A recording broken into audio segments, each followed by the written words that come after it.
Hello, my name is Brett Spence, and today we'll be talking about Pyrrhus of Epirus. Alright, let's begin.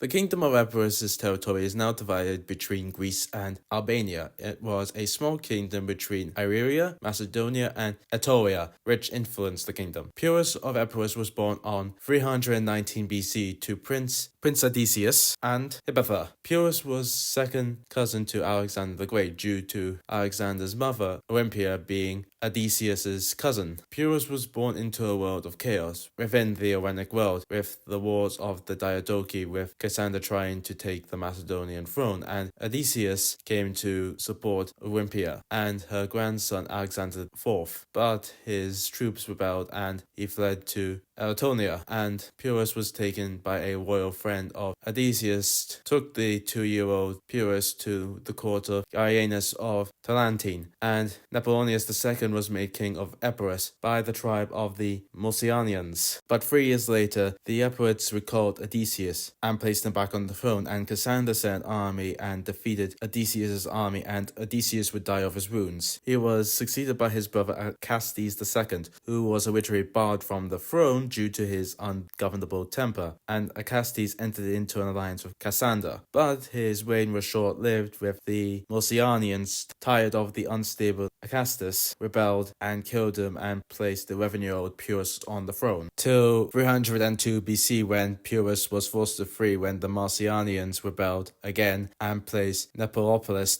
II on the throne, and he fled to the Peloponnese, where he went into service with his brother-in-law Demetrius Polycles. During his time with Demetrius, Antigonus, Demetrius' father, was impressed by the young Pyrrhus, saying he could become the greatest general of his time if he lived long enough. Pyrrhus would take part in the Battle of Ipsus, a battle that was caused when Antigonus' enemies, Seleucus, Lysimus, Ptolemy, and Cassander, formed a coalition against Antigonus. During the battle, Pyrrhus fought on Antigonus' army's right flank, and despite fighting bravely, Antigonus lost the battle and his life after a javelin struck him. Pyrrhus and Demetrius fled with 9,000 men, and Demetrius began rebuilding his father's empire. And in 298 BC, in order to keep the peace between Demetrius and Ptolemy Soter, Pyrrhus was made a hostage of Ptolemy's court, where he would marry Pompey's stepdaughter Antigone. And when Cassander died in 297 BC, Pompey, always looking for allies, decided to restore Pyrrhus to the Epirate throne. Ptolemy gave Pyrrhus men and funds and sent him back to Epirus, but Pyrrhus, not wanting to fight a civil war, agreed to rule alongside Neoptolemus. But it wasn't long before the two started plotting against each other, with Pyrrhus assassinating Neoptolemus. In 297 BC, with the death of Cassander and his son Philip 4 months later, Macedonia was now ruled by kings Antipater and Alexander V, which lasted to 294 BC, where Antipater murdered his mother and Alexander V fled to Epirus and asked help from Pyrrhus and Demetrius. Pyrrhus agreed to intervene. In exchange, Pyrrhus wanted Diphtheria and Pauria, along with the vassal regions of Ambracia, Arcania, and Amatheria. Pyrrhus and Lady Demetrius invaded Macedonia, where Demetrius overthrew Antipater and murdered Alexander V. Antipater fled to Lysimachus, where Lysimachus murdered him. After Demetrius became king of Macedonia in 294 BC, Pyrrhus now had a powerful and potentially dangerous neighbor. So in 291 BC, Demetrius was laying siege to Thebes. So Pyrrhus, seeing an opportunity, he raided Thessaly and, along with Pompey and Lysimachus, forced Demetrius to flee, and Macedonia was divided between Pyrrhus and Lysimachus, where they co-ruled together till 285 BC, when Lysimachus heard that Demetrius was captured by Seleucus. So Lysimachus started isolating Pyrrhus from his traditional ally Ptolemy by marrying